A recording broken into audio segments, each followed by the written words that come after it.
Hello more lovely friend গুলা, আজকে মানে মুই এই যে সজনার পাতা কতগুলা নিয়ে আসছো, সজনার পাতা সেকা তার জন্য মুই সজনার পাতাগুলা এই যে এমন করিয়া একটা করে টানি টানিয়ে বেছে নিবা। তো ফাইনালি মই সজনার পাতাগুলা ধুইয়া রেডি করে আনছি সেকা বানাবার জন্য। তো মই সেকা বানাবার জন্য যা যা লাগবে সব মই রেডি করে নিচ্ছি। রেডি করে নিয়ে কড়াই বসে দিলাম। কড়াই বসে হালকা কড়াইয়ে তেল দিয়ে দিচ্ছি। কড়াইয়ে তেল দেওয়ার পরে ওই সজনের পাতাগুলো দিয়ে দিলাম। সজনের পাতাগুলো কিন্তু মই অল্প ভাজিয়ে নিই। কাইকে কিন্তু গরম জল করিয়াও বানাই, গরম জলও ছাড়িয়ে দেয় সজনের পাতাগুলো, মই কিন্তু ভাজি নিয়ে জল দিয়ে দিলাম। তো মাপ মতো জল দিয়ে দিন, যাতে সেকাটা বেশি ঝোলও না হয় বেশি গাঢ় না হয়, নিজের মাপ মতো জল ঢালিয়ে দেওয়া লাগবে কিন্তু।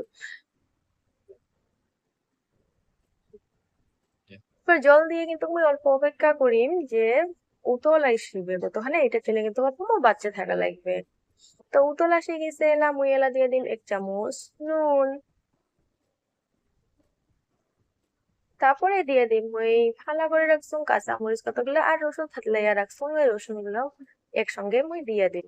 তারপরে দিয়ে দিলাম মুই চাউলের গুঁড়া পেস্ট করে রাখছুন, মুই দিয়ে দিলাম চাউলের গুঁড়া। এটা কিন্তু ভাতের মাড়ি দিলেও হয়, মুই কিন্তু ভাতের মাড়ি দিলাম না, চাউলের পেস্ট করা চাউলের গুঁড়া গুলাই দিয়ে দিলাম। তারপরে দিয়ে দিলাম মুই সোডা। সোডা দিয়ে কিন্তু জালটা কমিয়া আস্তে আস্তে ঘাটিয়ে নেওয়া লাগবে, না হলে কিন্তু সব উতলিয়ে পড়িয়ে যাবে।